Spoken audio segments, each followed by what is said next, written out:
All right, real quick. What the is up, everybody? Best episode ever. Me and Ray are here. We're about to get started. I want to give everybody a few minutes to come and join us. This is the best episode. So there's only been 3 episodes. Feels weird saying that, but yeah. Enjoy the waiting music and enjoy the vibes.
All right, let's do this. You ready?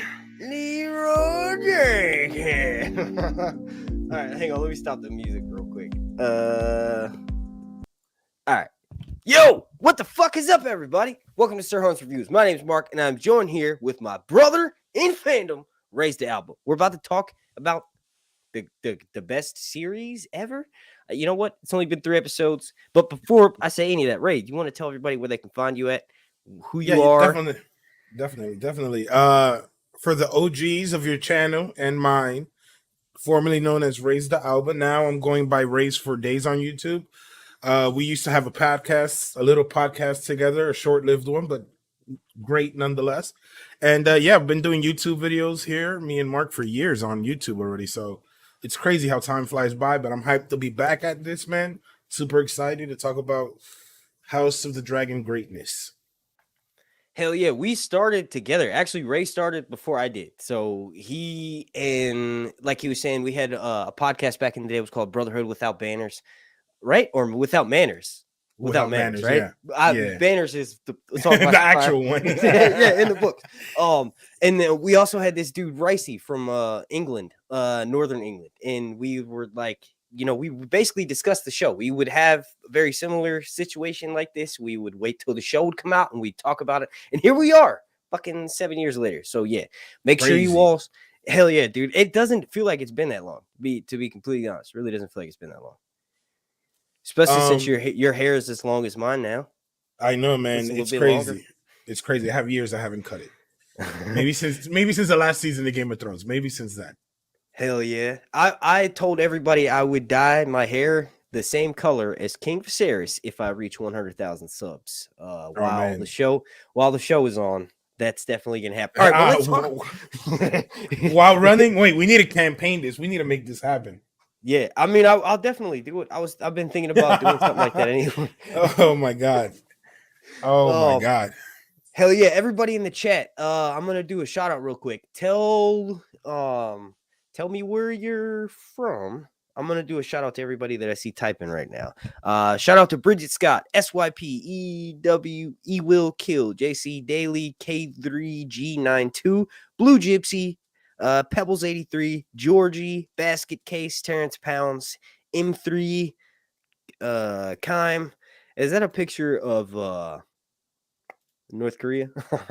Breanne Johnson. What's up, Breanne?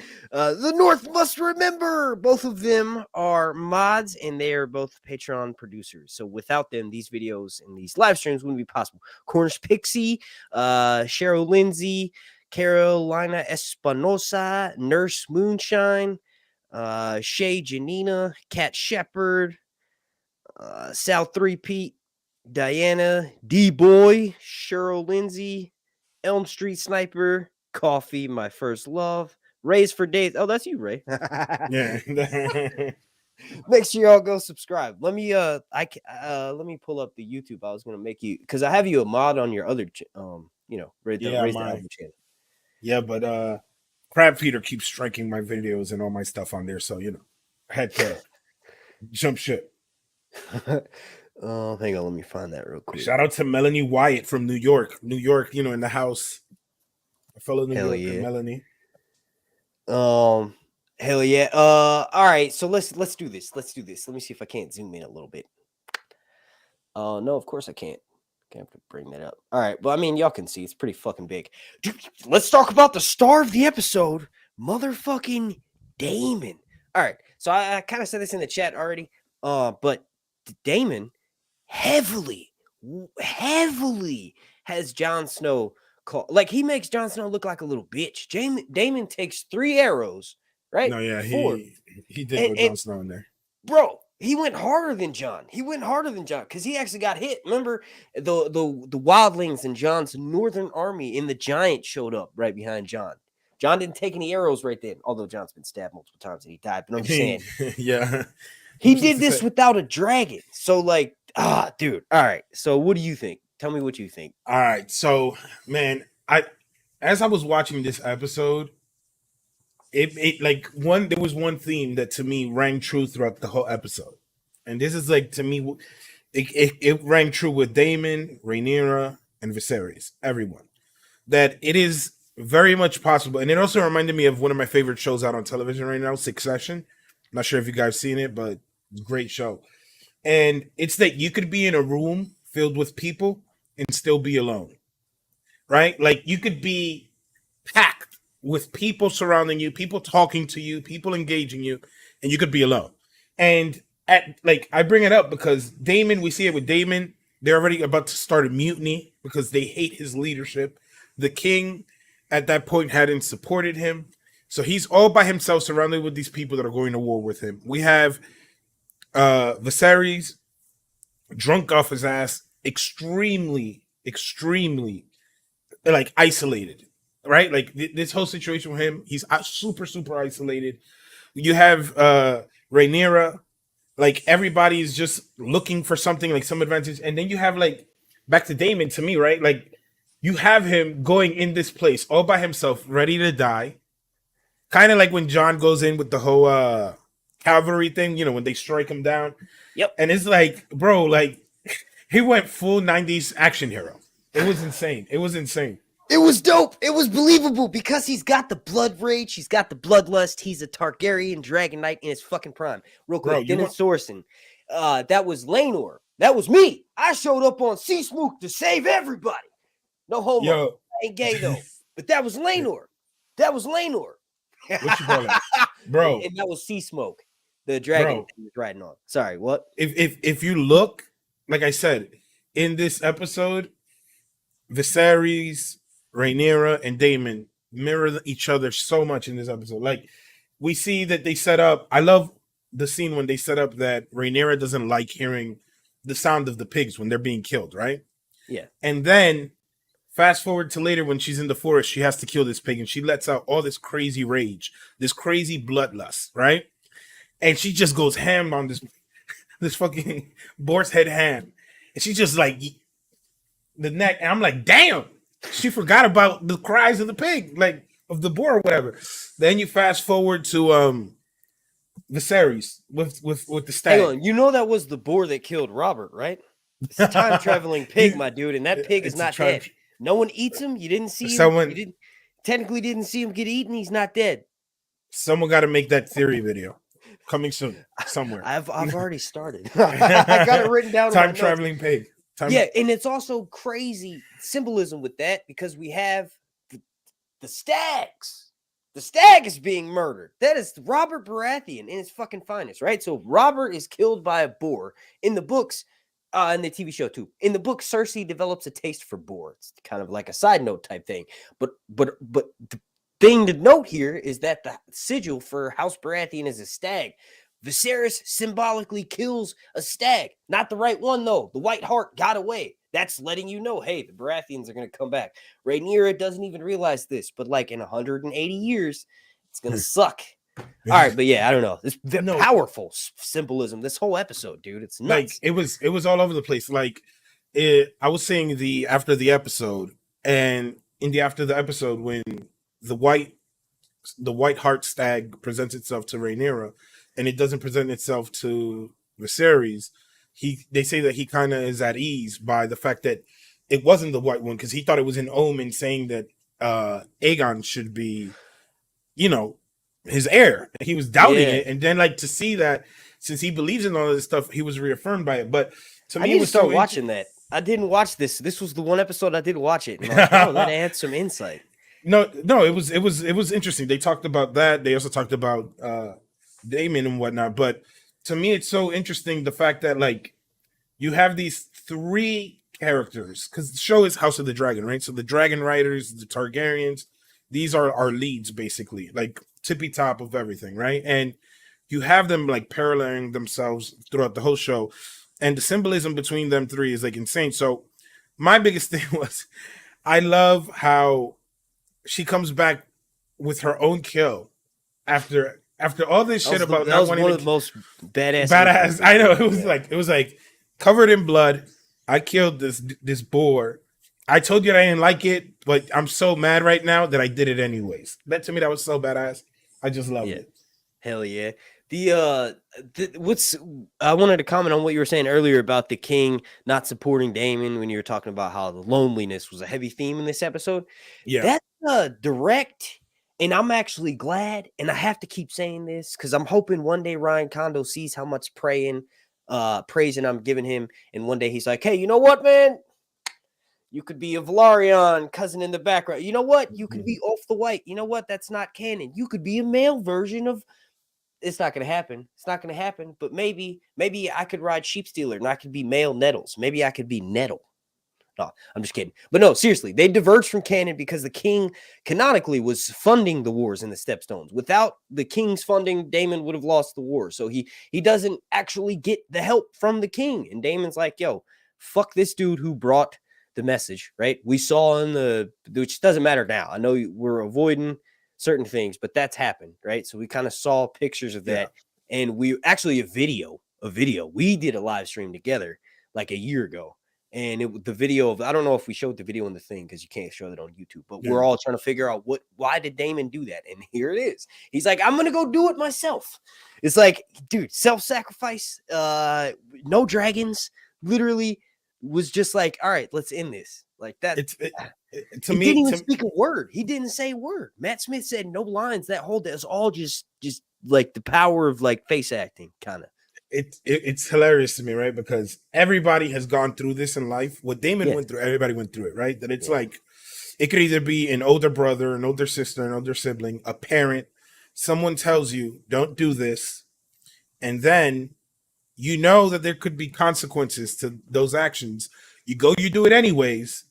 And then the person who told you not to do it is going to try to bail you out. There is nothing more hurtful towards your pride than someone almost trying to bail you out of something you fudged up. You know what I mean? Like, and when he gets that letter from Viserys that he's sending the ships and he's going to correct, or wherever Daemon feels he felt short, Viserys Big Brother's going to come in and save you and help you. And you could just tell that he was like filled with rage as soon as he like swipes this dude with the helmet. I'm pretty sure that guy's grandkids are gonna have the imprint of the dragon helmet like for generations.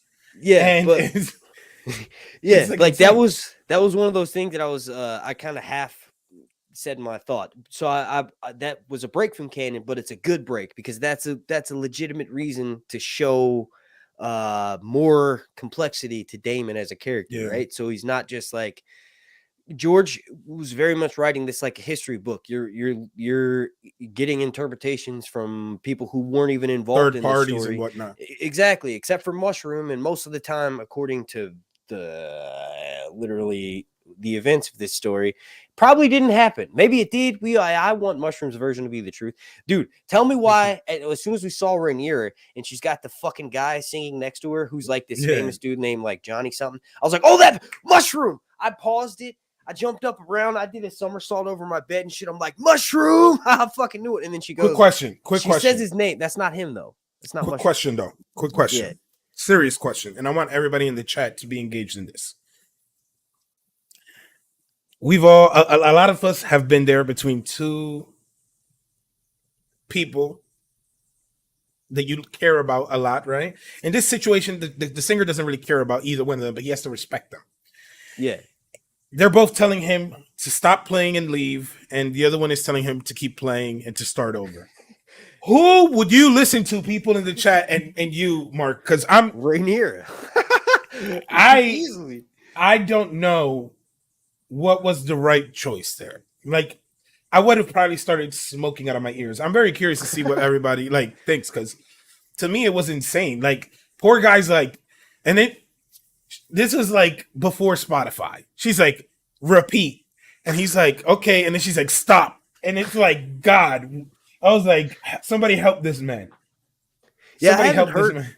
I haven't heard that that Eye of the Dragon song. I could be wrong, but I don't remember reading that or hearing that in the audiobook. So that might be something new that's invented for the show too. It sounded pretty deep and depressing. Maybe that guy is Mushroom, and that was an alias name. Also, chat, do you think that was Mushroom? What you call it? Cat Shepherd says Queen outranks Princess. Yeah, but you can pin him too if you click on him, right? Does it let you do that? Yeah, if you click on in the comments thing, I see it. It should let you, but I see it. Like if you click on or hover above the name, it shows you show. Do you see that? Over their name? Yeah, not in the YouTube chat, in the StreamYard chat. Like when you go to comments, like if you look on your top right, I did not know that. Comments. Yeah. All right, I did not know that. But the Cat Shepherd says Queen outranks Princess. That is true. But the princess Queen has a dragon. Yes. Yeah, that's what I'm saying. Same. Princess I'm like, Princess has a dragon. She could be like, get on the dragon, buddy, and just drops you from like 1,000,000 feet. And like, oh God. Not a good look. And the homie singing probably doesn't know this yet, but singers don't have the best lives in A Song of Ice and Fire. Cue the blue life bar. duration. Yeah, the blue or the fucking dude Marillion, with Littlefinger. He has this like he's like blinded. Oh my God, that shit's crazy. Sansa and Robert Aaron are like tortured by that. Yeah, singers. No, listen to the person with the dragon. Just some. It's funny. One of the biggest things for me too is that I keep seeing everybody talking about is King Viserys' fingers. Oh shit, dude! Yeah, what is that? Like he has like a weird thing going on. It looks like he already lost. They're gone. Yeah, they're gone. Yeah. I don't know. He's not long for this world. It looks like. Just gonna put that out there. He is, and not in a good way. He looks like his finger looked like 1,000-year-old boiled egg. Like, have you seen that on like shows? When they like pick all those eggs. Factory. Yeah. 100-year-old. That's what his finger looked like. He's falling apart like the dude from Hocus Pocus. You know, the guy they bring back to life, one of the sister's boyfriends with his mouth sewn shut.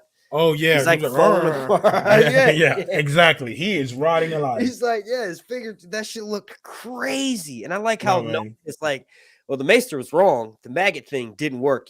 That was pointless. That didn't work. Melos is mad sus right now. Bro, he's I don't know if you've seen my video I did, but called The Gray Rats. But yeah, for sure. I'm sure everybody knows that. If you read the book, he definitely, or he's very incompetent. like King Maggot fingers. I mean, not for real. Like, there's something ain't right there, man. I'm telling you, something is not right. Like, the way I see it, we all know that they say like the throne rejects like an incompetent or not like a not a good king. It kind of like rejects it. We heard that with Magor and all this other stuff, but the fact that this dude is rotting in his back, he's rotting on his finger. I mean, You how don't many think the people have? Maesters are spurring that along though? Like you don't I think it's mean, just in the, like one thing that I learned from following Game of Thrones is while it could be interesting if they do develop that story thread, I don't know necessarily that they're going there yet. It hasn't really been shown to full effect that if like the Maesters are really like doing underhanded stuff. You know what I mean? Like and I know that in the books it's kind of hinted at that they might be weakening the Targaryens, but I mean, boy, like my guy is like his fingers look like Reptar.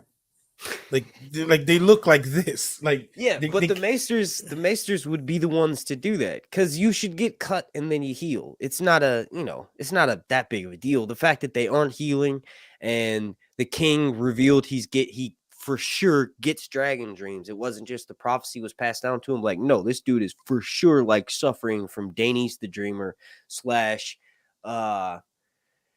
what's the name of Egg's brother from the Duncan Egg, the one who's suffering from dragon dreams and he's like a drunkard, right? Like that Darren, right? Same thing. Darren the drunkard. Like anytime Targaryens get these dreams, Daenerys in the books has them. She kind of has them in the TV show, but they don't really affect her, right? Anytime they get them, it fucks them up. So it's easy to poison someone who's drunk all the time. It's actually like he's a party king for sure, but like not to the point where he's numbing the pain constantly 24/7 like he was in this episode. Maybe it was because they were doing the royal hunt and he like it's obviously painful for him to ride. Remember when the dude's helping him up on the horse, he like struggles a bit, when the guy like goes to help him. Yeah. I mean, could you imagine having the job of the guy who has to carry that ladder, that little step stool for Viserys all day? Yo, and I'm sorry, they have Viserys looking a little bit on the chunkier end and a little bit more, the receding hair. So they aged him up in the last like 2 or 3 years, whatever it's been. So it definitely is interesting to see how far and how fast they start to, push Viserys and these issues. But I for sure think that there is something to be had there with the Maesters and, Otto Hightower. Like that whole situation with him and his brother talking early in the episode, I was like, oh no, yeah, like these guys have, like, if they're that comfortable speaking about it in this place, like with all these people around, God knows what these people have been talking about behind the scenes, right? Because it's not even like he's hiding it anymore. He's just, and another thing that was very interesting with Otto is that, if I recall correctly, it's Alicent who tells Viserys to marry Aegon and Rhaenyra, isn't it? Like originally, and here they made it so that it's Otto that suggests it. So right, but they do say that it was several times. Like I think I could be wrong, but I think in Fire Blood they do say that it's mentioned. So maybe they kind of just maybe she will bring it up. I don't know because that will literally solve the problem later on when it happens in Fire and Blood specifically. Alicent is told by Viserys, nah, they don't get along. You know what I mean? So Aegon's a little bit old enough to not get along with his sister. And the age difference is kind of fucked up, but like, it's like insane seeing some of these situations. I'm like, God damn. Like, it's funny because right when he said that, he looks over and Aegon's just fucking playing with his toys like he's like noises. He's like, what? Am I the only one sane? What is with all these pedos? What is going on here? Like, fucked up situations. But it's like, yo, bro. Hang on, I just want to address that. That's really funny. In GOT, there was Littlefinger. In Hot D, there's Deadfinger. Oh, damn, that's messed up. Deadfinger. What did you call it? Oh my God, I can't laugh. Yeah, I can't laugh, people.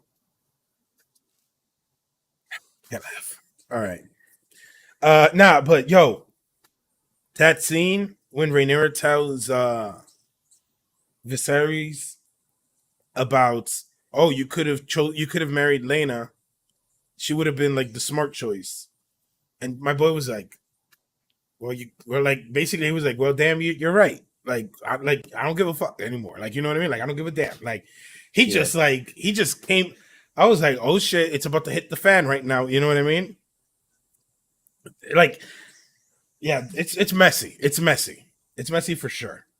It's crazy to me that he just openly went with like, okay, I'm gonna manipulate my daughter into thinking it's her choice, right? But really, what this does, he thinks he's doing something right. He's like, oh yeah, let me make her think it's her choice. Let me basically tell her, like, look, you don't got to do it right now. You can still kind of choose. Also, props to fucking Sir Hugh of the Vale, Jason and Tywin Lannister, like two completely different people.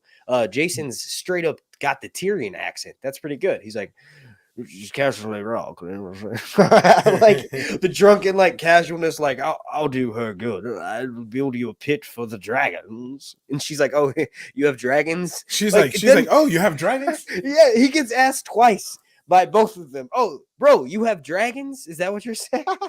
She is like, and it's crazy, right? Because it's like, it in all reality, like, because whenever you're watching a show like Game of Thrones that has like these very weird customs, and like you have to look at it through the prism like of, like, you know, the show, like not like through our society, like through like the fiction, like whatever we have, we're presented the rules of Westeros. They were going last week. They offered to marry a 12-year-old to the king. His daughter's 17. Like, to these people, she must be like, you know what I mean? Like, to them, she must be like, oh no, she's like, what's wrong with her? Like, what is up? Like, you know what I mean? Like, you don't like what you see, man? No, like, yo, like why? Good enough? They must be like, yo, what the hell? Like, yo, what's up with this girl? Like, she's 17. Oh my God. I'm like, it's fucking nuts. You know what I mean? And the pressure, it seems to be mounting and mounting and mounting on top of Viserys, to the point that he's not making decisions based off of what is good strategy, nothing. Like, he's just doing things based off of emotion. And if we've seen one thing in Game of Thrones previously, and anything with Westeros, is that when you make choices based off of love, emotion, fear, all these other things, like, and not just good strategy, you usually pay for it. You know what I mean? It nips you in the butt. So I'm kind of curious to see how it ends up playing out. Of course, we all know. If you know, you know. But I mean, you know, I'm curious to see how they detail everything out, to see how it plays out. Because he said that she could choose whoever she wants to marry here. Yeah, I mean, did you see our boy Breakbones look at her when she got back? He was kind of like, no, I mean, like taking off his glove. As he does that, he's like, all right, I'll see you. And then literally, Viserys fucking foreshadows it, right? This isn't really a spoiler, right? Like, this is well known. We've seen that she has kids, right? Yeah. He goes, let me guess, Sir Lionel Strong, you think that your son, Breakbones, the strongest man of the Seven Kingdoms, would be a good match for my... Little does he know. He goes, no, of course not. Yeah, no, not my son. That's hilarious. That was really good foreshadowing there. I did see someone had mentioned something about Clubfoot, since we're talking about here we go. Yes, I agree. Although initially I was like, oh, what a sweet man. And then I saw him limping, and I was like, oh shit. They went all out with the Clubfoot. It's literally like, no, yeah, he cannot move. They definitely jump into things head first. Yeah. The talk about the like, I mean, I guess it was I expected it to be a little bit cheesy, like the conversation between Kragus and the dude, the Valerian sailor he's nailing to the post. They said the triarchy. They said all the call lines that book readers want to hear. And I was like, okay, all right, enough. But that was my one thing. And then I was kind of mad that we had to wait all the way to the end of the episode to get that. But it was worth it. It was definitely worth it. I was like, dude, we only got 25 minutes left. When is this? We got to go back. I know. That's what I was saying. I was like, oh my God, we're almost done. Like, we're just going to pop off. It popped off for sure. Yeah, one of my favorite moments was when I showed up on Sea Smoke and just saved the day, man. I saved everybody. I even said Dracarys. I was like, I said the second ever Dracarys on the show. My boy Sea Smoke, he came through. I call him Smoke Smoke. You know why?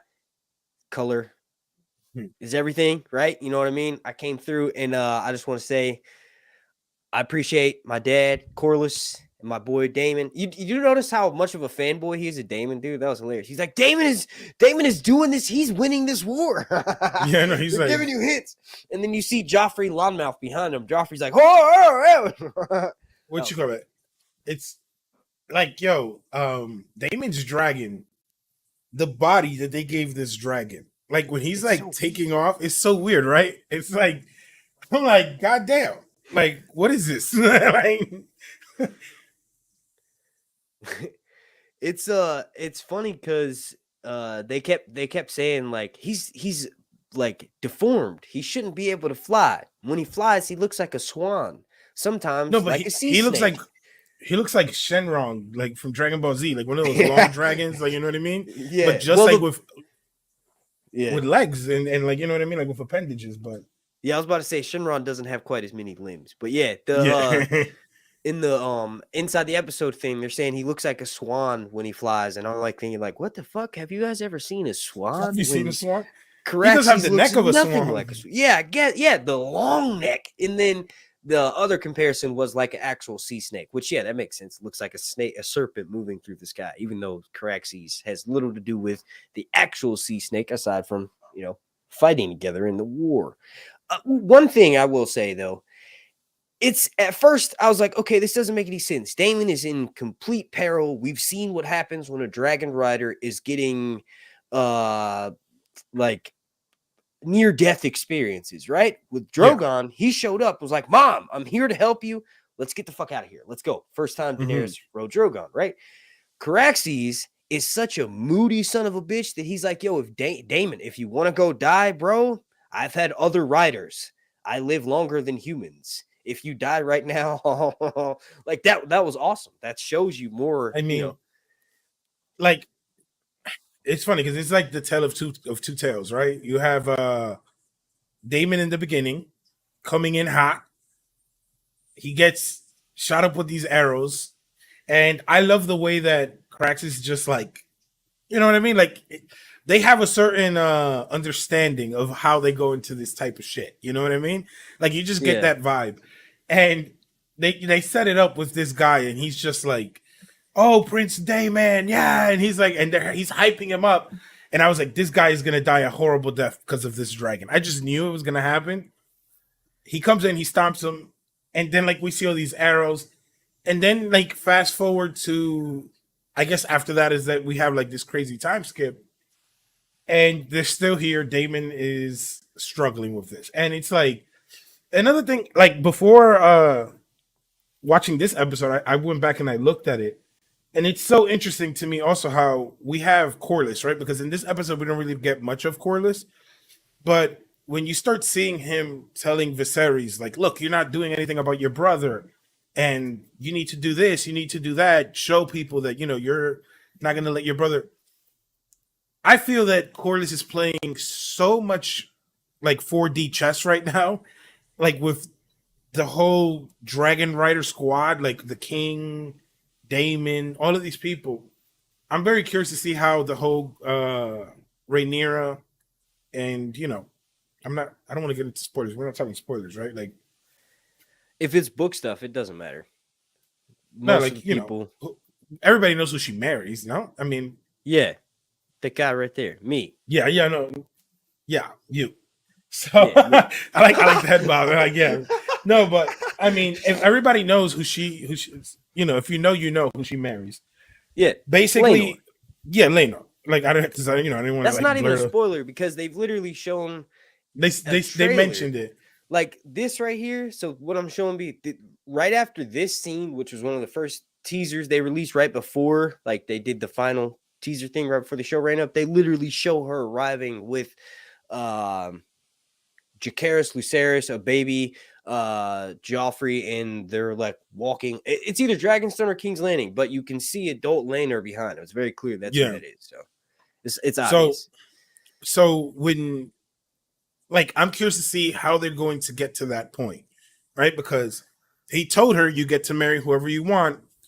Lionel Strong recommended this marriage. I'm curious to see how they're going to make Rhaenyra either choose him, or how they're going to break it to her like, yo, you don't have a choice anymore.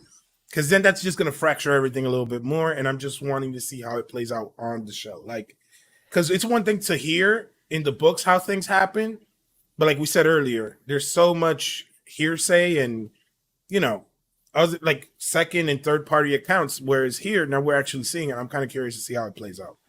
Yeah, I think Mushroom's right. Mushroom. Yeah, I know. Rhaenyra's gonna choose Laenor because Laenor likes boys. Rhaenyra then gets to have sex with pretty much whoever she wants to because of that. And maybe Laenor participates sometimes. Maybe Rhaenyra participates with Laenor and Joffrey Lonmouth. Maybe. This is what Mushroom says. So that's probably exactly why she picks him. It's easy. It's like she's like, okay, you do what you want. I'm gonna do what I want. You know what I mean? Probably, in my opinion. Yeah, you got a super chat. Oh shit, for real? Yeah. I don't know if we've gotten any. The North remembers. Nice. This dude is is the man. Make sure you go subscribe to the North Must Remember. Appreciate that, man. He says, did you catch Caraxes respond when Daemon was hit with the flaming arrow? It's like Caraxes felt Daemon's pain. I didn't see that. No, I did kind of catch it. If you look at it, because he lifts his wings immediately after he gets, on the shoulder. The one that makes him drop, the arrow that makes him drop. No, like the one that makes him drop to the ground. Is that when Caraxes did it, or the first time Daemon got shot with an arrow? That's the first time in the beginning of the episode when he first goes. You know why I didn't see it? Because I right after it happened, I looked down and was like, Daemon gets shot with an arrow, and then completely missed that. Yeah. All right. So that's cool. So maybe The downside of the whole YouTube thing is that sometimes taking notes and like thinking about topic points or like bulletin points, you kind of miss something sometimes. Shit, and I was like, I can't keep pausing it because I'm like 10 minutes behind. I gotta hurry up. Yo, same with me. I was like, stop it, continue. Appreciate that. Super chat. I didn't catch that. You caught that, bro, but I'm definitely gonna put that in my what you call it. What were you saying? Follow-ups. I was gonna say, was anybody else stressed out when they saw Daemon with Crab Feeder with the grayscale, like with the, you know what I mean? The grayscale. Yeah, I thought maybe he would give it to somebody, but we didn't even get to see them fight. He just cut the man in half and dragged him out, and that's what touching him. The grayscale, like I'm like, I don't think it affects Targaryens. I don't think it affects Targaryens. You don't think so? Mm-mm. That had me freaked out, man. A lot of real world shit, like monkeypox and shit. Like, I don't know. I'm like, don't touch him, Daemon. Don't touch him. Yo, you saw maybe cut him in half, bro, too? Like, damn. Ducks still don't play.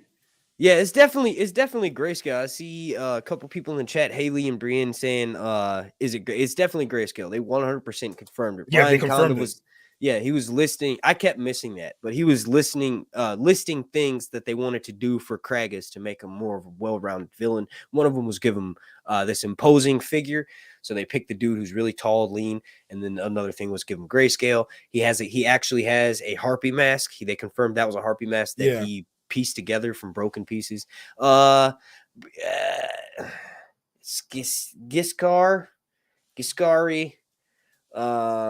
The harpy is like most people know that with Game of Thrones, right? It's kind of weird. Like, obviously, it's over in Essos. It's possible for the harpy symbolism to make its way from Giscard or Gis or wherever over to the Chirarchy, and or better yet, he probably got it on a trading vessel. There we go. I was trying to figure out because Giscard is so far away with the harpies and Marine. So I don't know why. I think they just wanted to make that connection, but actually it does make sense because the ships traveling from Essos to Westeros would probably have something like that, and he's in the Stepstones. One of the things too that I was like, one thing that I was very interested too about was the way that they approached him. Right, that character, he never said a word. Right, like he never said one word, and Yeah, I was don't like, think yeah, no, we never heard him say one thing except feeding his crabs.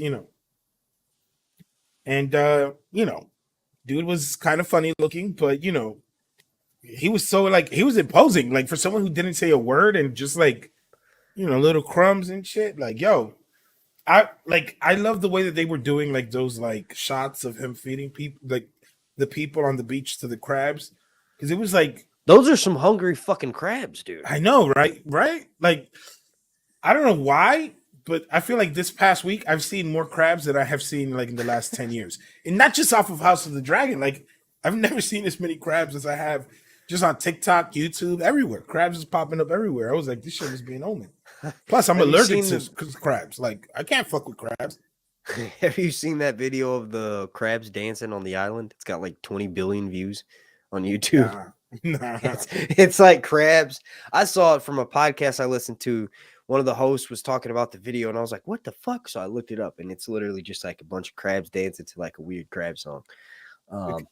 What you got, that Fantastic Beast thing that they're like dancing and they're like, hey, you seen the latest Fantastic Beast? No, I have. when they're like dancing with the little lobsters or whatever, they're like scorpion lobsters, whatever. To try to mimic it to calm it down. Yeah, yeah. Yeah. Yeah, that what you were saying, grayscale. Yeah, it should have been a little bit of a concern, but like maybe there has been a Targaryen that's gotten it before, but for the TV show, I think they might be immune to it, right? So Daenerys, with the help of blood magic, is immune to fire. Not really. She's like heat resistant, but she didn't get burned, so it's kind of up in the air, right? So maybe they want to further adapt stuff from the books, and the Targaryens are slightly disease resistant, even though Daenerys is like shitting her brains out right now. It really does seem though that grayscale is something that's heavily tied also, I think, to Valyria, right? Like we see that, yeah, they take people who have grayscale to Valyria in the future and they just dump them there. But we hear so much about like these children of Targaryens that are born like with scale. Are they being born with grayscale? Is this grayscale that they're born with, and then they're like you know what I mean? Like I've thought about this in the past. It's probably right. So there's probably different versions of skin afflictions, right? For the different elements and the different gods. Grayscale is born of like damp, cold, like really mildewy type of climates. It's known to thrive there.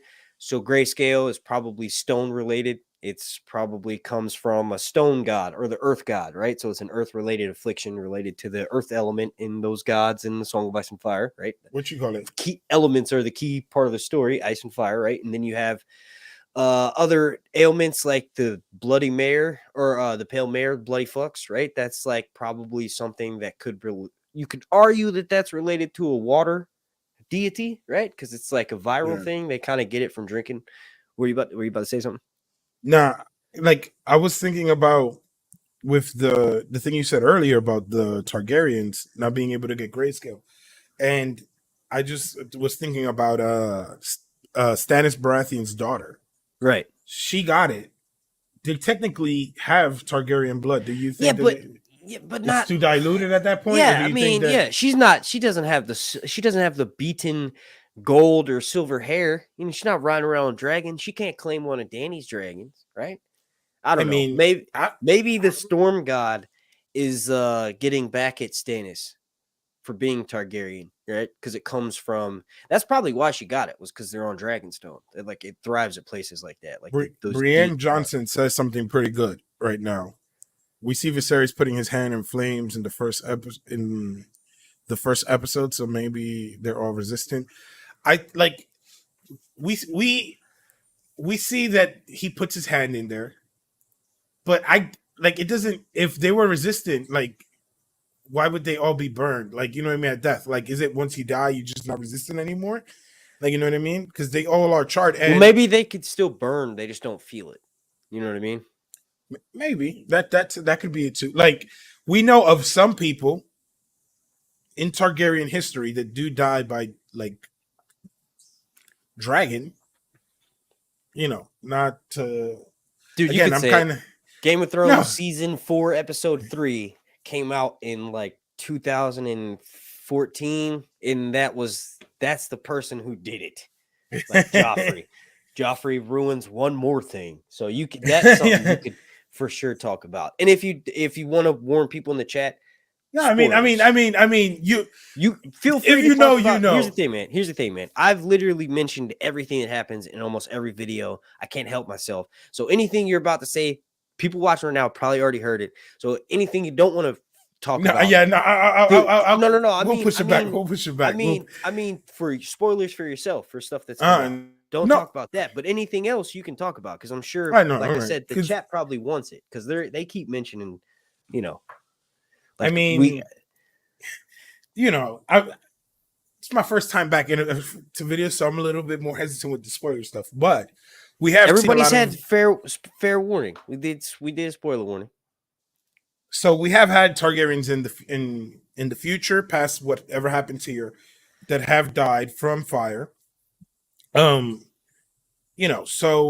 I don't think that they're very much. I think that Dany was a one case scenario. I don't really think that it's like everyone, but we did hear Viserys in this episode talk about how Targaryens are dreamers. So it seems that certain Targaryen family members have certain, like not powers. I wouldn't say powers, but affinity towards certain things. Like some are dreamers, fire related abilities. Some might have fire abilities. Not all of them. I don't think all of them do, but I do think no. I mean, so ice related abilities, green seeing, and all that stuff. The Starks have it, right? They can take over animals. Arya's warging cats and shit. Like she literally warged a cat to spy Look at on Daemon the last kindly week. man. What? Daemon called Craxus. Like he as soon as he pulled his sword, his dragon just started clicking. They probably can, but George hasn't said like whether they warg. Although it's not warging, but they have like a mental link. No, it's a form of it because I think Ryan has said in interviews like there's something more to it than a normal bond between a person. A bond between a dragon rider and a person is different, and that's not verbatim. I just know I've heard that recently. What you call it? Because I got lost. You were talking about how not all Targaryens have that ability. No, so like we've seen it multiple times in the past that the link between the Targaryens and their dragons mimics a lot like the warging aspect, but then not just like a direct control, but it's more because like we see Daenerys and the pit with the harpy. She basically summons him just like Daemon did with he knows that she needs him, and Drogon appears. The same happened last week, and it's funny. As soon as he picked it out, and they were like, "Yo, sheath your fucking swords." Otto said, "Why?" Because he knew that like wherever Daemon's mind is at, and that's a whole funny thing within itself too. Last week's episode, like that made me laugh so much. But yeah, their mental link definitely seems to be how Otto was like thought he was gonna like no, just do that's the thing. Right? That's the thing. He didn't, right? So also shout out to the 20 good men line, right? With fucking our boy, fucking pretty boy, what you call it? Ron? No, Kristen Cole. He goes, I'll go get 20 good men. Like he literally says that to Sir Otto when he's like, get me. He's like, I'll go get 20 good men. That's a funny fucking line.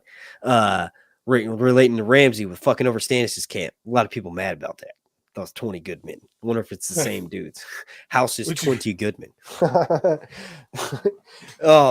I thought about Braun as soon as you said 20 good men. I was like, and I'll impregnate the bitch. Oh yeah. I'll yeah. No, I was talking about Ramsay where he says, "Just give me 20 good." Anyway, I think he did that because he was literally just trying to antagonize Daemon. He could then be like, "All right, well, I tried," and then turn around and leave and be like, "Yo, what's your brother doing, man?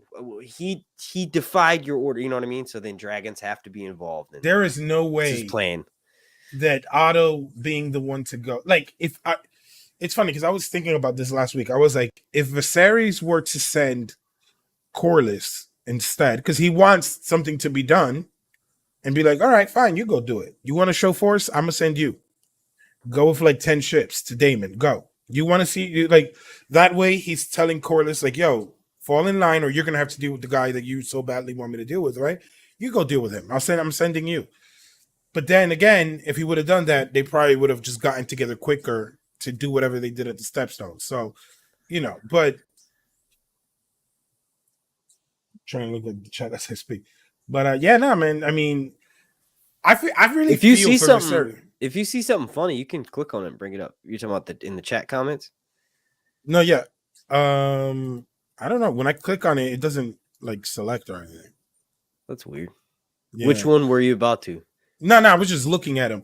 But Oh. I was gonna say, man, I feel for Viserys though. Like I feel a lot of people like from what I've seen, a lot of people look at his bad because he's stupid. He makes some dumb decisions, man. It's not stupid. I don't think he should have married her. Look, this is how beneficial it is, right? He would have prevented the Dance of the Dragons, which he has visions of, because he says, as soon as I put my son on the air, all the dragons roared. He tells Alicent, hey, something really bad's gonna happen. And that's one thing, right? So it's solved. Yeah. You could solve that by marrying Rhaenyra and Aegon II, right? And then also, Rhaenyra doesn't want to get married. Aegon II wants to play with his toys and eat fucking pies. So you solve that problem too, because Rhaenyra doesn't want to get married, and Aegon II is not ready for that because he's a child. So that solves it another way.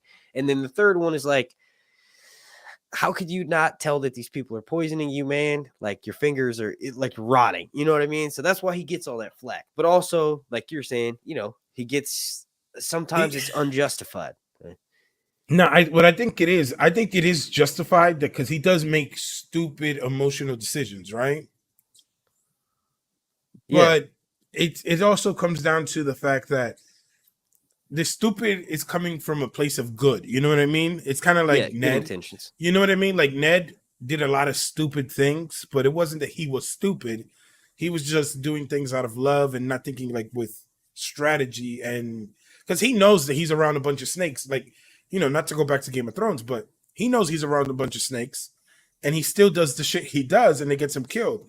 We see Viserys is telling Rhaenyra, look, this is the most dangerous seat in the world. Literally, it is killing him.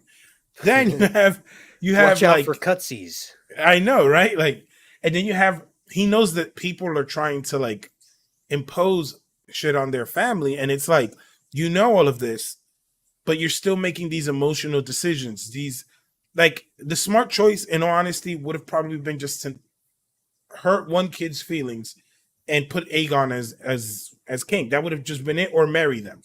She what I mean? Doesn't really seem like she wants it anyway, because like she likes the idea of being the heir, but she doesn't want all the responsibility and shit that comes with it. Like he says, I am not above formality, you dummy. Like I have to do it. I'm the goddamn king. You know what I mean? Like that's the thing. So to me, when you just look at it and you add it all up, it's like he knows that he should not be giving her a choice, right? Because he doesn't have a choice.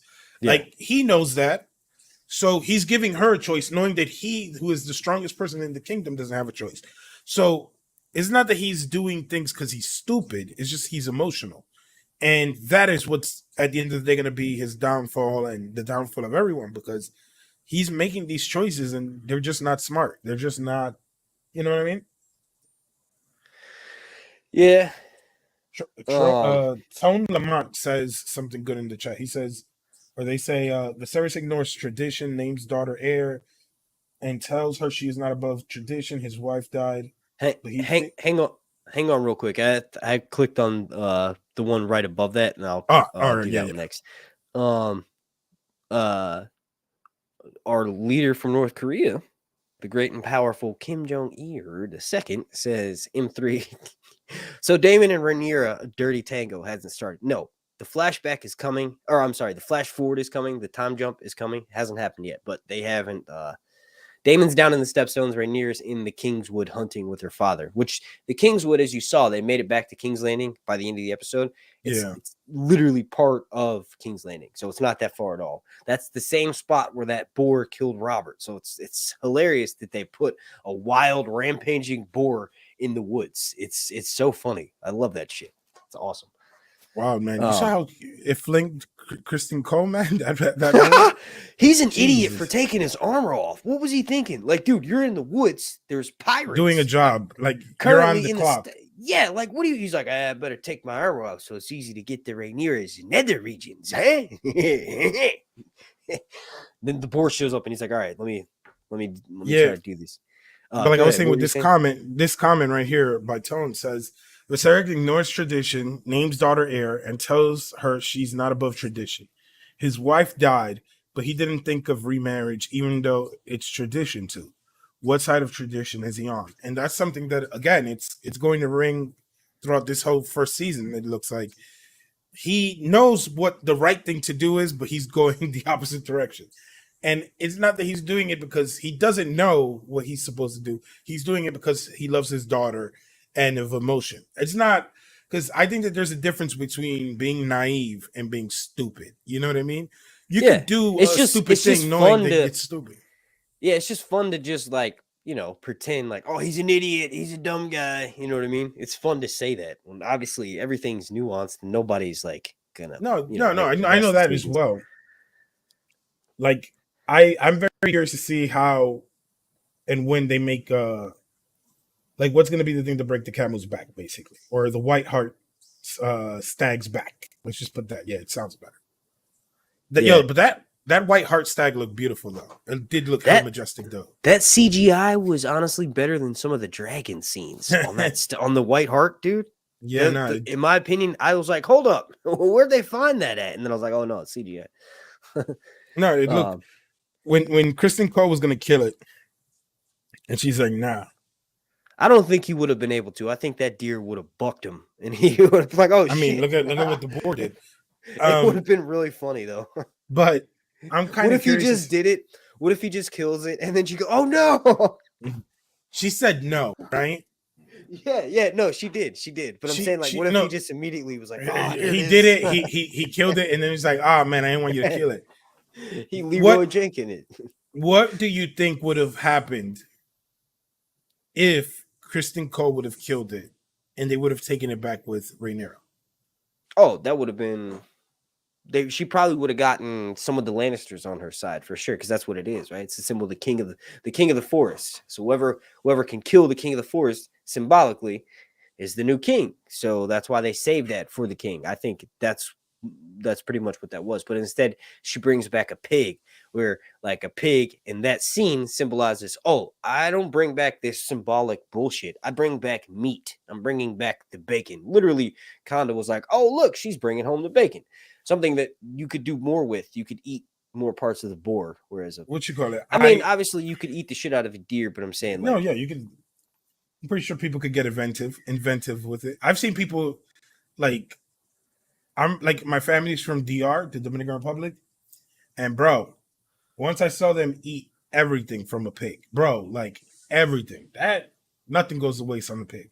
So yeah, but I mean, you know. At the end of the day, I'm very curious to see, like, because if she would have killed, based off of what they said with at the end of the show, when the showrunner talks about it, when Ryan Condal talks about it, and they talk about the White Hart Stag, if she would have brought that in, would that had just like reinforced in Viserys? Would it have given him like because they say that he believes in omens and in these things. If she would have brought it in, right? Would it have been like, oh no, it chose her? Because like if he, because they say at the end, they say that he almost feels a sigh of relief when he sees the deer or the stag, the normal brown stag. When he sees it, he almost breathes a sigh of relief because he thought that the omen would have been a sign. Yeah, it would have been a sign that Aegon was supposed to be the rightful one because it was his name day. When he sees the brown one, he's kind of relieved, like, oh no, I'm making the right choice with Rhaenyra. But if Rhaenyra would have brought it in, would that have reinforced it to Viserys? Or like it just not being was just as much as of a reinforcement for him. You know what I mean? Like if she would have brought it in, would it have made her claim even stronger than it is by the end of this? Like for sure. Because that, like, you just explained why it would. You know what I mean? Yeah, but I mean, like, if she would have killed it and Sir Kristen Cole would have brought it in, would it have been like oh, you just because it's Aegon's name day and it still presented itself, or is it like, you know what I You mean? Like, saying I'm like, like, are you saying people would be like, oh, jealous of the fact that she's stealing thunder from her little brother, kind of thing? Is that what yeah, you no, mean? I wonder how that would have like social wise or court wise would have It affected would have everything. gone in her favor. It would have You gone in her think? favor for sure. Yeah, yeah. Because they would have been like, oh shit, she ran off and stole the actual thing we were all looking for. She can do a better job than we can. Like there would have been people who were resentful of her, but ultimately she probably would have gotten some more respect I'm in the king's eyes, which ultimately would have meant the people close to the king are going to respect her more, at least while he's around. You know what I mean? one thing that I really am interested in seeing is the transition from uh Alicent, like from her being Rhaenyra's friend to being Viserys' wife, right? Because I saw earlier someone put that she had balls, like, you know what I mean, like she's pulling muscle now, like she's like, yo, she's, you know, I don't know, I'm She's kind of lying. curious. She's lying to Rhaenyra about childbirth. Did you see the septa look at her like, what, bitch? It was easy? The handmaiden was like, oh, really? Was it? That's funny. She's already starting to manipulate her, which is actually that's like the first negative thing she does. Like I love Emily Carey, dude. She's fucking awesome. She's such a Nah, good yeah, actress. But that's the first negative thing she's doing is starting to manipulate the queen from an early and like obviously she's doing it directly because her auto's telling her to, but she's doing it just too easily. Like, oh yeah, having kids is easy. You'll love it. I promise. It's nothing. It's nothing. It's really easy. Like that's so not true. I mean, it's funny, right? Because Hey, I have this. Hang on, what? BioExplorer. I have this. My son's not even 2 yet. My daughter's 6 months next month. So yes, I have this. It's not easy. I can't imagine, man. You're not even the boss anymore of the house. I bet you it's the kids, right? That's what they think. They're like, and they tell me, they'd be like, "That's what I know, Dad. That's what I know."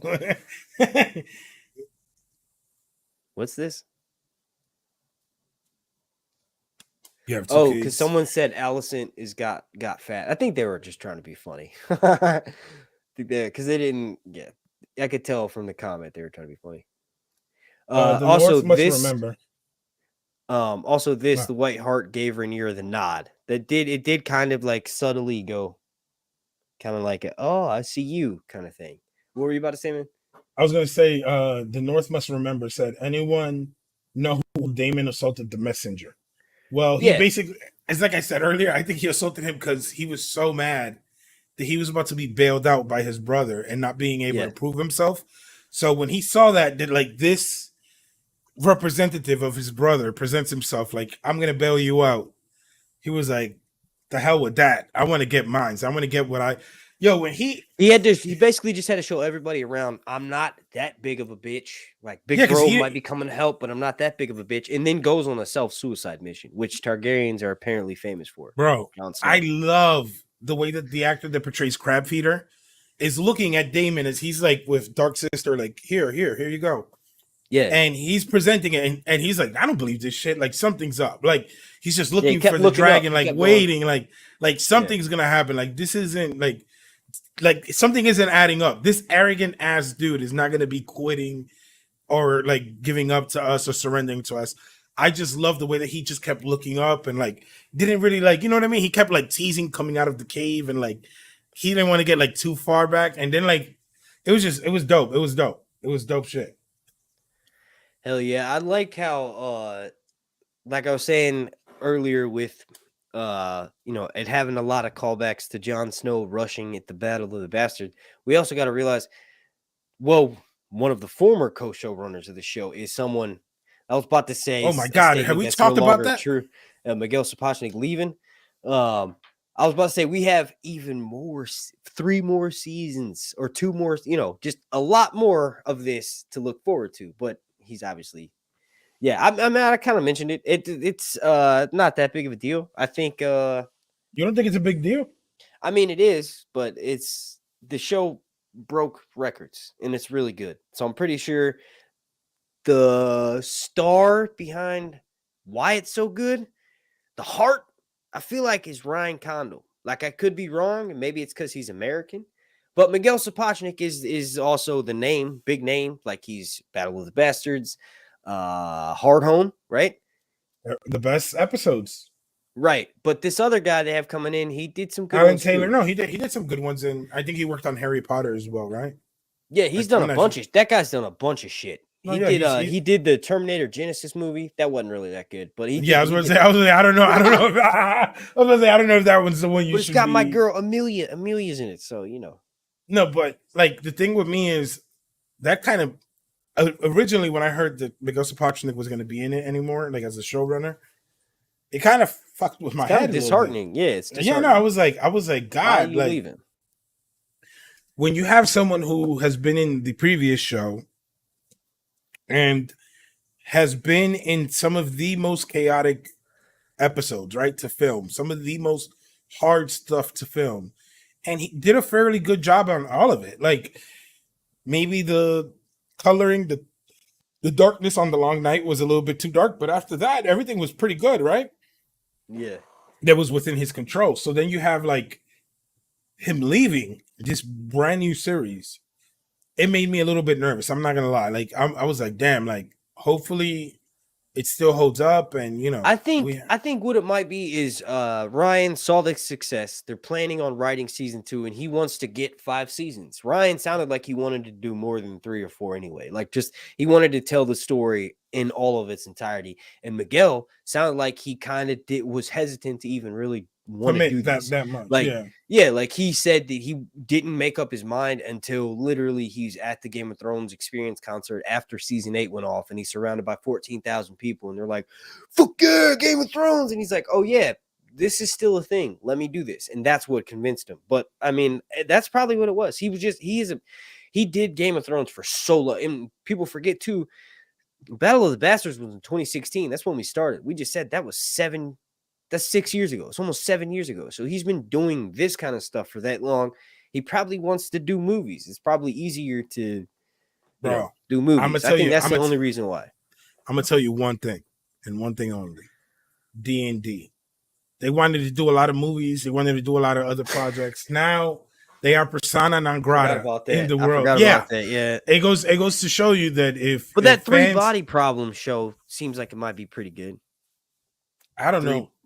I haven't seen anything on it, but all I'm saying is if usually when fans, I'm not saying it's right, but usually when fans feel that you did them dirt or they feel that you like I mean, I've been seeing a lot of, we haven't talked about this, but the Lord of the Rings fans, I've heard a lot of people in Lord of the Rings community like kind of like upset with certain things. I'm like, I've heard so much negative stuff coming out from that it's just like the fandoms could flip on you, man. And hopefully, nothing like that happens because, it's, they have the right to keep, working. It is good. It's great right now. The fandom will flip if season 2 sucks, and it's because Miguel Sapochnik left. I really do think that's why I highlighted this. K3G92, one of my biggest commenter supporters, thank you.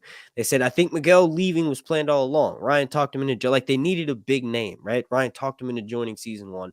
He was hesitant to do it. Literally, he just had other shit already going on. He had already. It's not like with Dan and Dave where it's like, okay, it seems like they're trying to rush to go do their, 3 big Star Wars movies because that's the next massive thing. Not even that. They wanted to do that Confederate show. Like, to be honest, that sounded kind of at least like something I'd watch. I'm not saying I'd enjoy it, but I don't know, man. It had an interesting take to it. Nobody had ever. Yeah, I don't know. I don't know if after Game of Thrones, sounds like it would have been really spicy in today's. I don't know, man. I don't know. I don't know about all that, bro. I feel like it would have did one season and that was it, and it would have made hella funny scenes to watch. I don't know, man. Out of context and just watch those scenes. It would have been like if Quentin Tarantino, when he was making Pulp Fiction, somehow convinced HBO to let him make this. That's what it sounded like. Like basically, what if the Confederacy won? Right? Wasn't that what it was? Or what if the Nazis won? Or I couldn't even remember that. Something like that. All I don't know much about it. So as soon as I was like, hell no! You ended Game of Thrones for this shit, like. Especially I thought it was for Star Wars though. I didn't think it was for that. I thought that was something else they were working on. They were gonna bring it to HBO, and things in this country and in the world got hot. They fudged up Game of Thrones, and they were like, "Yo, look, I don't think this is a good idea." HBO made the right choice and made like, "Yo, I don't think this is right. We should pull this shit." And then Star Wars. I'm telling you, it isn't always greener. I don't know, guys. This bro, sounds a little bit too. Bro, it isn't always greener on the. I know this is not like the common thing to say, but it isn't always greener on the other end, on the other side. Like it's not. Like I'm sorry, Game of Thrones is a very high point quality thing, and for you to rush out of that when you have the creator also like, you know what I mean, like telling you like, yo, this needs 12, 13 seasons, and then for you to rush out of it and then go into all this other shit that you wanted to do. I'm sorry, it just didn't. Yeah. Oh shit. We got a super chat from M3. I keep saying we'll just say M3. Thank you for that super chat. And they said Jefferson Hall in Game of Thrones and Hot D. Yep, Sir Hugh with the Veil. Pulled it off. At first, I was like, all right, Sir Hugh, how you gonna do this? And then two completely different accents really helped, right? So we got to see Tylan, the more formal one. Then we got to see Jason, the curly-haired Tyrion. Also, did you see Brett? Did y'all see Brett Lannister in between them? Like with the straight Tyrion. I don't like how they didn't make their hair yellow. Their hair is supposed to be yellow as shit. Like, they went with really blonde, yeah. Yeah, they went with Tyrion and Jamie's hair color in the last season. That kind of pissed me off a little bit. But yeah, I did see that. Jefferson Hall played Sir Hugh of the Veil in Game of Thrones season 1. Yeah, it's true. Now that I think about it, yeah, he did. He fought Braun. Braun destroyed the shit out of him because he was wearing armor and he couldn't see. In the fight in the books, that's one of the only, well, not one of the only, but one of the scenes that I like better in the books. The fight was crazier. Chopping the statue in half, using the environment, right? In the show, he kind of just pushes him out of the moon door, if I'm not mistaken, right? Then he call it? Yeah, and then he just push him out the moon door. Nah, he gets him like he holds him down and then he just pops him in the. Yeah, it's much more strategic because he kind of wears him out. Braun is like, dude, you got all this armor on. And then ultimately Braun ends up having him slice the statue in half. And then the statue kind of falls on him. And it's more like I got you, like kind of thing. I don't know. But anyway. Bubba has a good point. Like, it's interesting too that they went with that direction. Bubba 45 says, still disappointed they did the Stepstones battles in one episode. I mean, I read that as in episode 1. I'm like, what? That was episode 3. But yeah, sorry, go ahead. I do think that it is an interesting choice, right? Because they almost could have ended it on last episode when Daemon first gets attacked and then make it so that years have passed. I think that probably would have been an interesting way of doing it, because starting it off with Daemon attacking and then from there jumping like whatever amount of years it's been, it is an interesting choice. You know what I mean? Because when it starts off, it still hasn't time skipped, right? Yeah, calling out my own idiocy here. Sir Hugh was killed by the mountain jousting, so the mountain stabs his horse. That scene. Braun defeated Sir Vargas in Tyrion's trial. Either way, when he fights him in the books, it's still a better scene. But yeah, calling myself out for my idiocy. But go back to what you're saying. No, I was saying about the scene that how it all took place in one episode. Yeah, like when it opens up, we open up with Daemon attacking Crab Feeder, and then it's that the time skip happens, right? But it's like the time skip happens mid-episode, like in the episode. It's not that it happens like, you know, outside. Like it's not we ended last episode 3 years before, and then this one starts 3 years later. It wasn't like that. It starts at one point and then it jumps in episode 3 years or whatever it was to the present still war and Stepstones. Yeah, so it didn't like how we got to skip over most of the battles. We saw like the army defeated.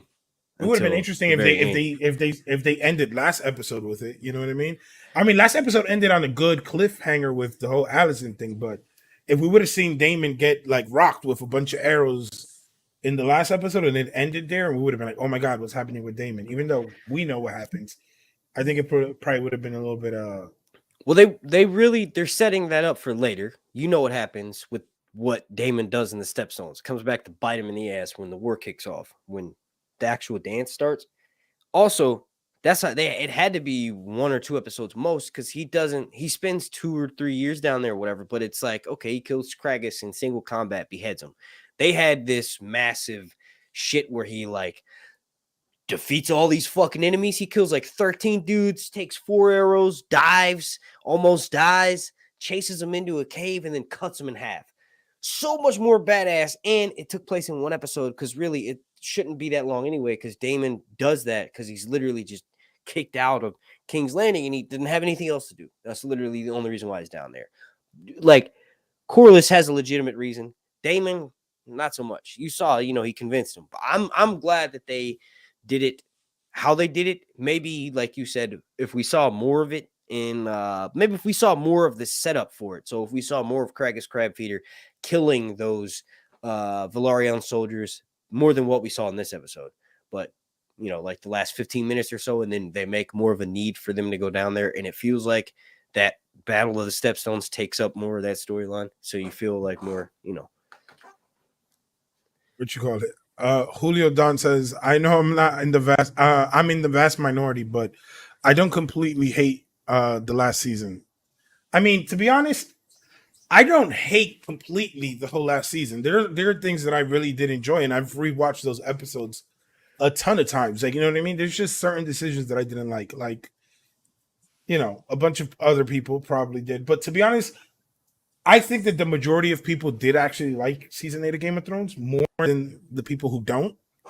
I think that it actually, because if people really didn't like Game of Thrones as much as we hear people didn't like the last season of Game of Thrones, House of the Dragon would not be having the success it's having now. So I don't believe that the majority of people hate. I just think that it's a loud minority, if I'm to be completely honest. Yeah, and I want to stay away from season 8 chat. This is a new show. Season 8 ended 3 years ago. So Gamma Cap says, yo, that was wild. Just finished. Fuck taking his head. How about his entire upper body instead? Hell yeah. Way to summarize that. Real quick, I'm going to run through some of my notes here, starting backwards. So the most interesting parts first, right? Damon cuts Kragus in half. Big callbacks to Daenerys helping Jon north of the wall, right? With Laenor when he shows up, literally shot for shot. Like, Drogon flies over with Daenerys on back and does the big sweeping with all the smoke coming up, and you see the line of enemies just get lit up. That's exactly what happened in this episode. And then when he says Dracarys, that was pretty awesome. Or I'm sorry, when I said Dracarys, I had a lot of fun filming that scene. Yeah. And this is something I want to break for right now, right? Or a theory that I'm gonna break right now, right? Longclaw is Dark Sister. Longclaw is Dark Sister. Dark Sister is taken north of the wall with Bloodraven, right? In the books. Then we don't know what happens with it, right? So how Damon dies, Dark Sister goes eventually to Bloodraven. Bloodraven is the dude that Breanne is becoming, right? I think maybe Bloodraven didn't take it. He took it to the wall with him, but didn't take it north of the wall. It gets turned into Longclaw Mormont. It actually kind of looks really similar, right? It's a bastard sword. I mean, a lot of people think Dark Sister was originally cut for a female's hand because of that. Obviously, Visenya War. What were you going to say? No, I was going to say we did. What do y'all think of that chat? We did kind of see the hilt. Yo, you got a super chat from Sal 3P. No questions, just showing love to the chat. Yo, shout out to you, my brother. Nice, dude. What's up? Oh, and a channel member, too. What's up, dude? Fuck yeah. If you're unaware, channel member means you get to watch my videos ad-free. Thank you for that super chat, too, man. No questions, just showing love to the chat. Did you have a comment? Do you think that's Dark Sister?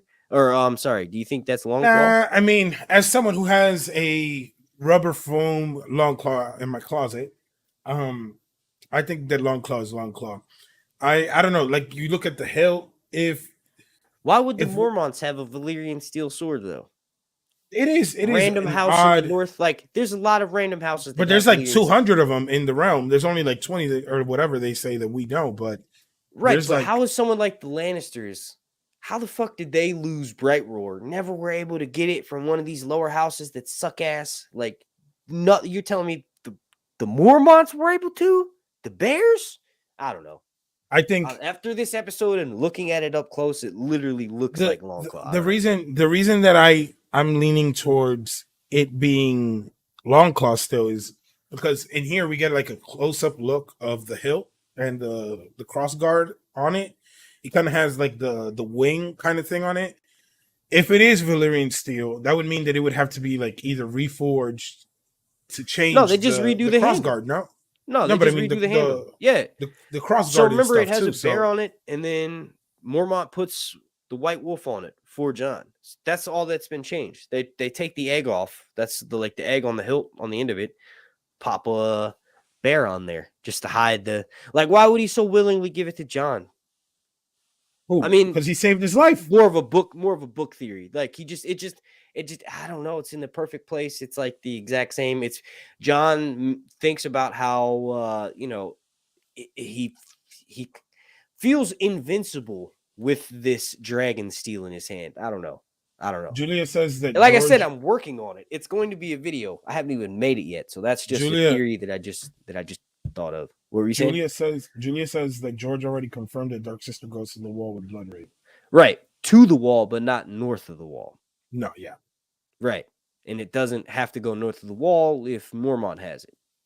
I mean, Hey, I'll definitely be on the lookout for your video. Mears, or I'm sorry, the North must remember said Mears retrieves a sword. Right, but that was just a regular sword. In the TV show, the one that she grabs right as she runs out of the cave, that hasn't happened in the books. But yeah, that's just a regular sword. They even mentioned that we did not get Dark Sister. I thought Dark Sister was the cat's paw. Now we know that's not true, and that dagger has a Valyrian prophecy written on it in fire glyphs. Right, yeah, so that's pretty badass. Like you have to see it in fire. It looks like when it's heated up, which is fucking awesome. That thing kills the Night King. But I am confident that Dark Sister could be Longclaw. And you know what? I'm not even going to take credit for that because I feel like I've done a live stream with somebody when we first started where they said, oh yeah, there's a common theory that the reason why we haven't seen Dark Sister yet is because we already have, and it's Longclaw. And that was specifically for the books. And that was back when I started. So that was back before I even read the book 6 times like I have now. So that might be something that was already thought of because Dark Sister is known to have gone to the wall with Bloodraven. So I don't know. I might have to walk that back. But yeah, that sword that you're talking about, the Northwest, remember, is just a regular sword. Did you have any theories that you came up with while you were watching that you think might be like tinfoil or something? Like with me, it's more of a I haven't really been leaning into like the theory crafting, but I have noticed a lot of like observations, right? Yeah. And like I said earlier about Corlys, the way that Corlys was setting up a confrontation between Daemon and Viserys, and then you see him lined up with Daemon and the Stepstones. To me, it's just very interesting, and I'm kind of curious to see how they intertwine Rhaenyra and Laenor getting married and all of this other shit. Like, you know what I mean? Like, I don't want to, because we know certain things play out a certain way, and we know who they get married and whatnot, but I'm very curious to see how it ends up playing out altogether, because we have, like, when you look at a lot of the stuff that's in the trailers, I see the chat. I see it. If you want to keep your thought, because you got a good. No, yeah, but I'm curious to see how it plays out. But yeah, shout out to the North Must Remember. Yeah, Buddy is killing it. Thank you, dude. Thank you. Make sure y'all go subscribe to his channel. He makes content basically like rewriting season 8. He said he's switching it up soon. He's going to be putting out some new stuff. So please go subscribe to the North Must Remember. This dude is awesome. Most of the Valyrian steel swords were claimed by Aegon during the conquest. They reside inside the Iron Throne. What if Jon and Dany melt the throne so Gendry can reforge weapons against the others? I don't know, man. I don't think Aegon would willingly melt Valyrian steel so quickly, especially if now we know that he's seen that it's going to be needed, right? Maybe he doesn't know that Valyrian steel. Yeah, he wouldn't know that it's needed, I think, at that right, point. But I don't know if it's still rare, like we were just saying. I don't know if he I feel like that's another theory that's been done before. Is like, what if the Iron Throne is just straight pure Valyrian steel, and when Cersei, melts, King's Landing with all of that wildfire that not only she has put there, like in the TV show, but the Mad King actually did that. He knew that, I mean, that he was going to need to burn them all. For as much stuff as I remember during Game of Thrones, I remember that was one of the biggest topics was Valyrian steel. How is it made? Yeah. Where does it come from? Of course, we know where it comes from Valyria, but I mean, I figured out how it's made. I figured out how it's made. I mean, it has to do something with magic and maybe even blood sacrifice. Like we hear Azor Ahai, we hear this Lightbringers, Right. So Tobo Mott talks about how he can make. Tyrion goes and sees an armorer about like a demon helmet or something. He's basically investigating what Ned was doing, right? And the armorer talks about how he has to work his spells into the craft. And Tyrion, the smart man, goes, "Oh, you mean different forging techniques and how you cure it and all this bullshit." He basically sees right through it. He does the same thing with the pyromancer. He's like, "Oh yeah, you're acting like this is some great crazy thing when we know it's a science, blah blah blah," right? So Tyrion sees through that. Literally, when he escorts Jon to the wall, right before they get to the wall, or no, they're already at the wall, and Jon thinks back with Tyrion, right? So this is in Game of Thrones in the first like few POV chapters. Jon's like, Tyrion, why are you reading so much? And Jon explains to him, hey, books are like your mind is like a sword with books, right? You got to keep it sharp. All that bullshit aside, Tyrion mentions how flexible and how strong Dragonbone is, and in particular, he says it's stronger than steel. So Valyrian steel is just Dragonbone incorporated into regular steel, making it super light and sexy. You got to use Dragonfire to melt down the carbon material of the Dragonbone and put it into regular steel. That's all it is. It's steel with Dragonbone in it, made with Dragonfire. That's what Valyrian steel is. And if George doesn't confirm that, well, then he forgot that he wrote that because he literally says it. He says, Dragon bone is black because of its iron content, and it's also stronger and lighter than regular steel. That's it. That's the secret to Valyrian steel right there. I don't know. I mean, I'm of the mindset that has to come out at some point. Yeah. But I mean, now that the main series did end, maybe in the books it'll come out, but I don't think that it would come out in House of the Dragon. I think that would be something that probably comes out more in the books, if anything. You don't think they would? You don't think they would mention that all the Valyrian being spoken into them? No, but I mean, I don't think that they would mention it in this show. No, because if one thing has been proven is that the Targaryens that are remaining, while like Daemon, you could see has a certain affinity towards like his heritage. We see that Laena has like a certain like affinity towards her Targaryen ancestry. Like it's crazy. I was rewatching that episode earlier, episode 2, and when she's on screen, she's super happy and excited, talking about everything about the dragons and all this. And then when she has to talk about marrying Viserys, you see her demeanor change. But like those two are probably the only characters where I could see them talk about how anything like something Valyrian, anything outside of that, I don't really think that they're going to indulge in it. I don't think they're going to touch on it. Like, I think that maybe in the book series, like Winds of Winter. Well, George will have to. He'll have to in the books. It's way more important too. Bubba 45 says Damascus steel. I was gonna say that's like the closest thing in real life to Valyrian, right? I mean, yeah, Valyrian steel. It's like Indian steel that's been like folded over 1,000 times or something. Yeah, Damascus steel is supposed to be like the real life equivalent, but there's no real Damascus steel left. It's all, if I'm not mistaken, like you can't make more of it. Well, this recipe's been lost, so that's even more like Valyrian steel. There's shit that they sell. Like I have a knife that I got for $40 on Amazon that says it's SG10 or VG10 Damascus steel from Japan or some nonsense, but it's like, I don't know. Thank you for that super chat. The North must remember. I forgot to thank you again for that. In response to that from Bubba 45, aren't the swords on the thrones? They did have Valyrian steel, but I don't think Aegon would have forged those into the The Iron Throne.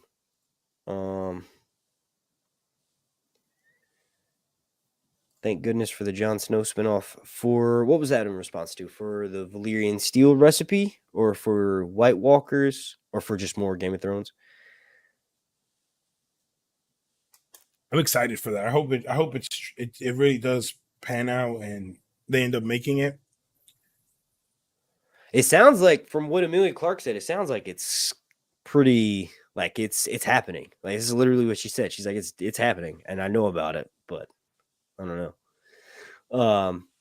Northwest Remember said the BioExplorer, not entirely, but if there are 200 swords total, I imagine 10 to 20. Right, but if there were that many, I feel like Aegon would have caught that. I don't know.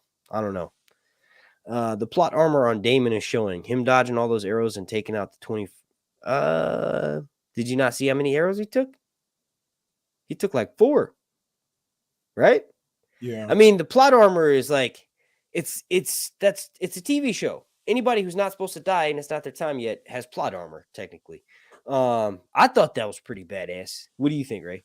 I think that whenever, and this is funny, right? Because being someone who has been doing YouTube videos for a while, I haven't been doing them recently, but one of the downsides is like sometimes you're watching something from the lens of someone who's not immersing themselves in the world, right? Like if you're looking at it as a viewer and then you're like, oh my God, this is like, and you're just watching this thing that's supposed to be fun, it's supposed to be cool, you're supposed to be engaged in this world, you're supposed to be thinking like Damon is thinking, right?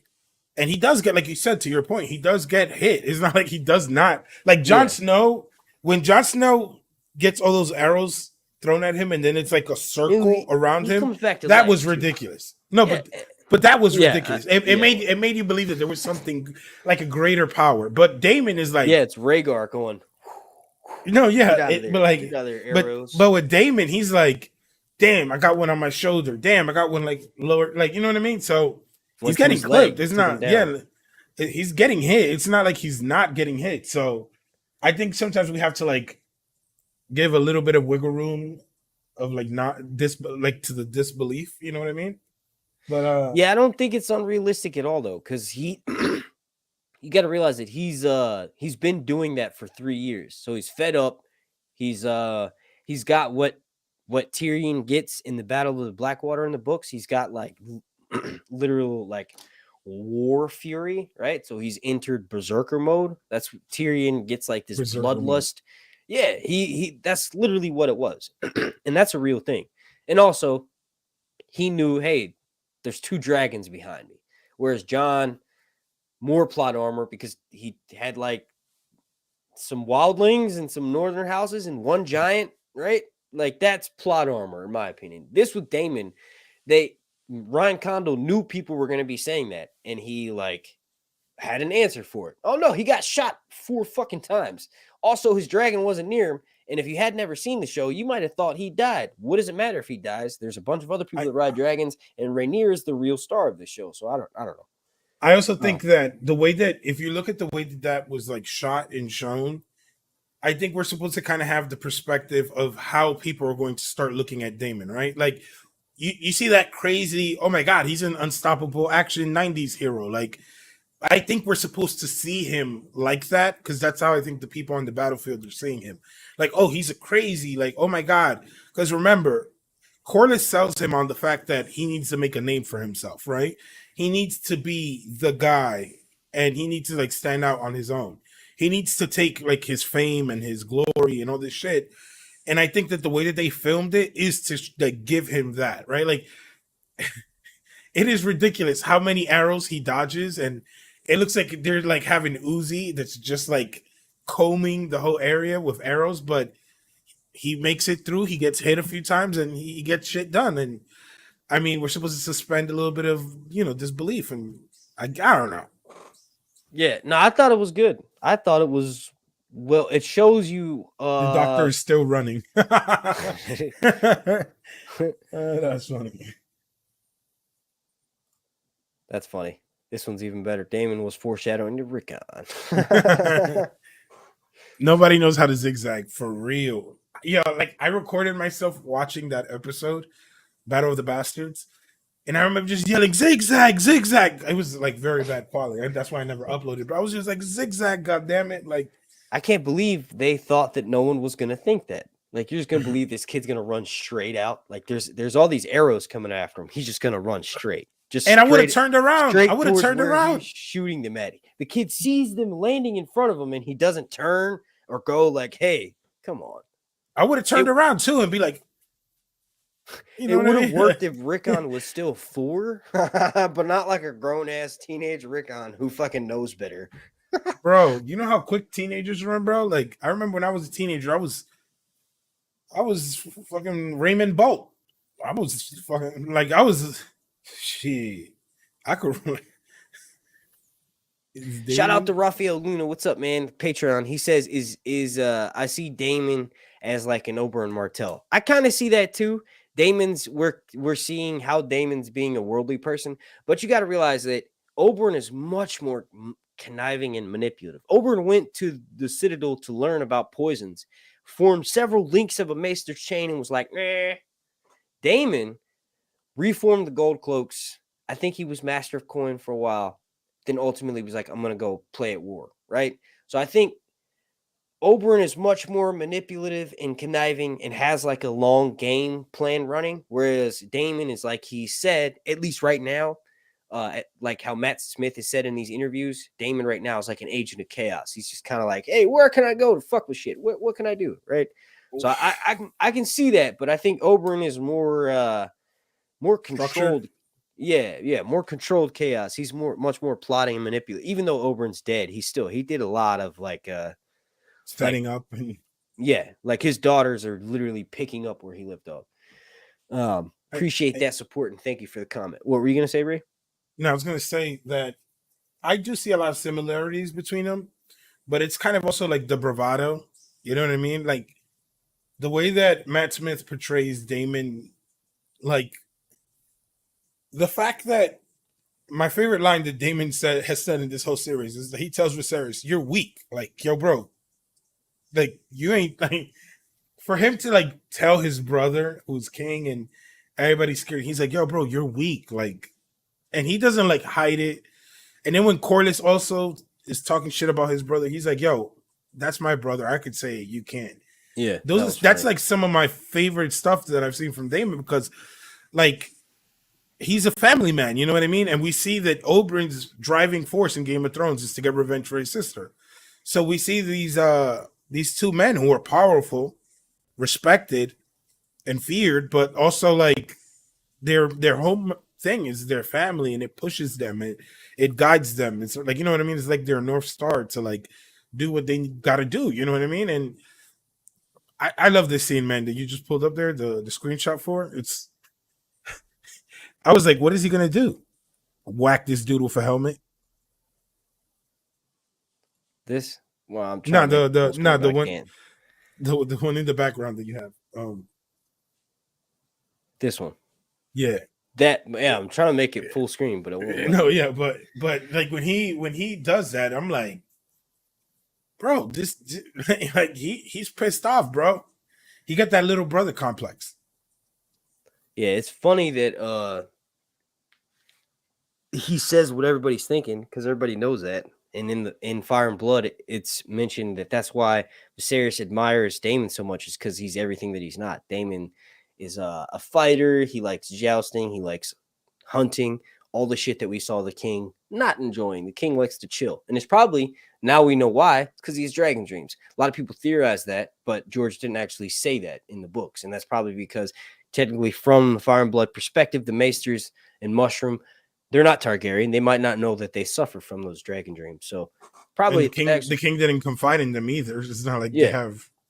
Except for I can't believe that we haven't seen Mushroom. That dude has to be Mushroom, and he's just using a different name. I saw an interview with Kondo. He says it. Kondo, yeah, and he says that there's going to be like a nod to it or something. Like there's going to be some like service to it. Yeah, he says pay attention. So the Elio and Linda, they're interviewing, or the dude is interviewing Kondo at the premiere, one of the European premieres, and he's like, oh, are we going to see Mushroom? And Ryan's like, maybe you've seen him, maybe you haven't. Maybe he's in the background.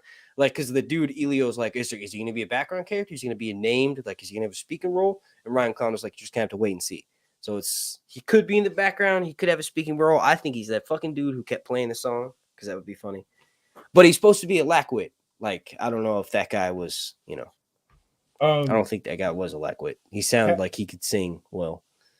Cap Spaulding said something. Great episode, though I have to say the word the Stepstones was a bit underwhelming. To be honest, I kind of understand it. I really enjoyed it, but I did feel a little underwhelmed because I had heard something. I had seen someone say something, and I was like, it all kind of overhyped it. And I was like, okay, this is gonna be like insane. And it was good, but it wasn't what I had like set my mind up for. You know what I mean? Especially since they left it towards the end, but it was good nonetheless. It was a great episode. Yeah, it's not really that big of a deal in the books. It's something that's just glanced over. Like literally, it's like, and then in 111 AC or whatever year it was, Damon kills Kragus Jahar in single combat after 2 years of struggling in war down there. Damon ultimately wins and names himself King of the Stepstones on Bloodstone, and then he goes back to the 5th year anniversary and lays down his crown. That's all that's mentioned. So what? As much as we've gotten, I'm satisfied with it. And I don't know what the fuck Ray's problem is. No. I'm just kidding. No, don't make me go with Reptar to find you, Mark. See my Nickelodeon shirt? Yeah, I did. I thought it was funny because the green part sometimes intersects with the the chroma key thing. It like makes the background show up for like a split second. But all right, we gotta wrap this up. I know you probably could keep going, but I've gotten like I'm about to see Rick and Morty. I'm about to see Rick and Morty when I get off of here. New episode or something? Season 6 premiere today, bro. It's gonna be crazy the next few weeks. There's been 6 seasons. Rick and Morty. I was watching it in the 3rd season. Like I'm super excited, bro. Near season 3. All right, man. Well, thank you for fucking joining me. That was a lot of fun. Thanks, man. Thanks for having me. Thanks for everyone in the chat, and chopping it up with us. Hell yeah. Real quick, everybody, if you can type within the next 20 seconds, I know this is a delay, so I'll give it a little bit of time. Where you're from, I'll give a shout out to her. People who are typing in the chat where they're from. As long as they don't dip their arrows in Calman or Damon's fine.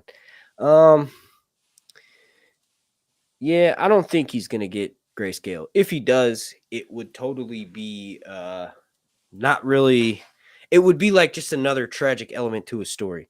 I mean, like the way he goes out, having grayscale could tie into it, but Damon kind of did the same thing in tonight's episode, and he didn't have grayscale, and he basically does that how he goes out. So I don't know if that sacrifice, if he does get grayscale, I don't know if that sacrifice would make him do that.